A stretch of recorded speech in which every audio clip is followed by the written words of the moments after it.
Լույս արևելքում միսիոներական միությունը ներկայացնում է Չարլզ Սպերջեն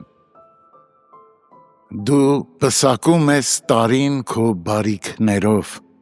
Սաղմոս 65:11 Ամբողջ տարին, ամեն օրվա ամեն ժամին Աստված առատորեն օրհնում է մեզ Քնած լինենք թե արթուն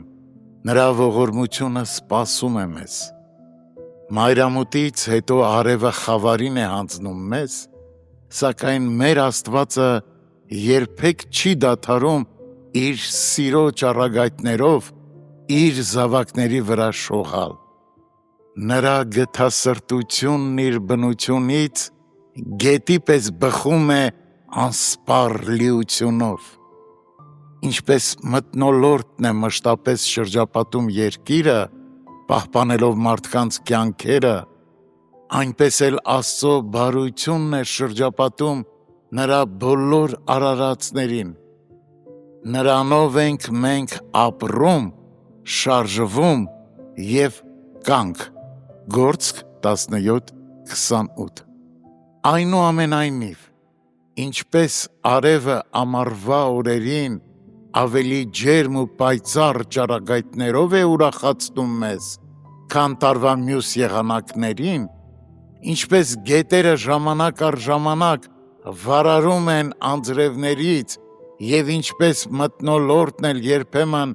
առավել թարմացնող, կազդուրիչ ու առողջարար ազդեցություն է թողնում,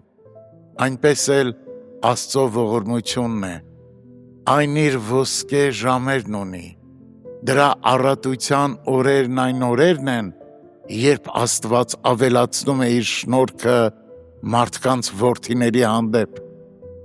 Բերքահավաքի բերկրալի օրերը Տիրոջ գերազանց բարեհաճության առանձնահատուկ շրջան են։ Աշնան փառքն է, որ նախախնամության հասունացած պտուղները այդ շրջանում են առատորեն բաշխվում։ Այն բերքի շրջան է, մինչդեռ դրան նախորդող ժամանակահատվածները սպասման և հույսի։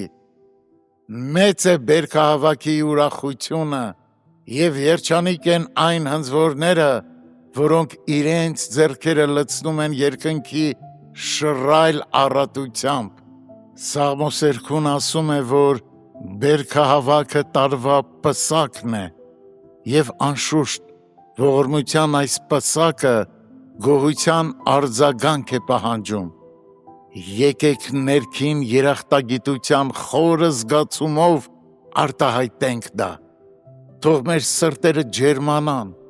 մեր հոգիները հիշեն,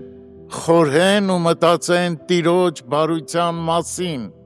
Եկեք փառաբանենք Նրան մեր շուրթերով և մեծարենք Նրա անունը, ում շռայլ առատաձեռնությունից բխում են բոլոր բարիքները։ Եկեք փառավորենք Աստծուն, Նրա պարգևներն իր գործի համար օգտագործելով, և թող այդ հատուկ զոհաբերությունը մեր երախտիքի գործնական ապացույցը լինի։